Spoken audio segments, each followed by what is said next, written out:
નમસ્કાર મિત્રો, પીએમ યોજના હેઠળ ખેડૂતોને નાણાકીય સહાય આપવામાં આવે છે. આ વખતે પીએમ કિસાનના 20મા હપ્તામાં પણ અપેક્ષા કરતાં વધુ સમય લાગ્યો હતો. હવે ખેડૂતો લાંબા સમયથી 21મા હપ્તાની રાહ જોઈ રહ્યા છે.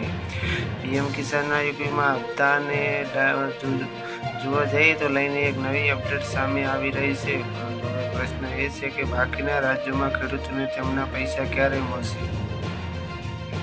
ખેડૂતો ઘણા સમયથી 21મા હપ્તાની રાહ જોઈ રહ્યા હતા. જોકે સરકારે કેટલા રાજ્યોમાં ખેડૂતો માટે હપ્તા જાહેર કર્યા છે. આમાં ભૂતકાળમાં પૂરથી પ્રભાવિત રાજ્યોનો સમાવેશ થાય છે. આ રાજ્યોમાં હિમાચલ, ઉત્તરાખંડ, પંજાબ અને જમ્મુ કાશ્મીરનો પણ સમાવેશ થાય છે. પહેલા એવું કહેવામાં આવતું હતું કે દિવાળી પહેલા ખેડૂતોના ખાતામાં પૈસા આવી શકે છે. જોકે હવે એવું માનવામાં આવી રહ્યું છે કે પીએમ કિસાન જોવા જઈએ તો 21મા હપ્તાને રિલીઝ કરવામાં થોડો સમય લાગી શકે છે. મીડિયા રિપોર્ટ અનુસાર પીએમ કિસાનનો 21મો હપ્તો નવેમ્બરના પહેલા અઠવાડિયામાં અથવા તો આ મહિનાના છેલ્લા અઠવાડિયામાં રિલીઝ થઈ શકે છે. જોકે સરકાર દ્વારા આ અંગે કોઈ પુષ્ટિ કરવામાં આવી નથી.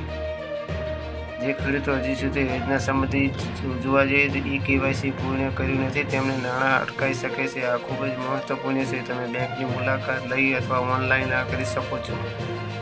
તમારા બેંક ખાતાને આધાર સાથે લિંક કરાવવું મહત્વપૂર્ણ છે. આ વિના તમારા નાણાં અટકાઈ શકે છે. તમે તમારી બેંકની મુલાકાત લઈને આ પ્રક્રિયા પૂર્ણ કરી શકો છો. તમારે તમારા આધાર કાર્ડની ફોટોકોપી, વીજળી બિલ, પાણી બિલ, ટેલિફોન બિલ વગેરે જોવા જોઈએ તો જેવા સરનામાના પુરાવા દસ્તાવેજોની તમારી બેંક પાસબુકની ફોટોકોપીની જરૂર પડશે. જો કે તમે યોજના માટે અરજી કરતી વખતે આ જોવા જોઈએ તો અથવા કેવાયસી દરમિયાન ખોટા દસ્તાવેજો સબમિટ કરો છો તો જે ઇન્ટરનેશનલ આવે છે પણ તે અટકાઈ શકે છે.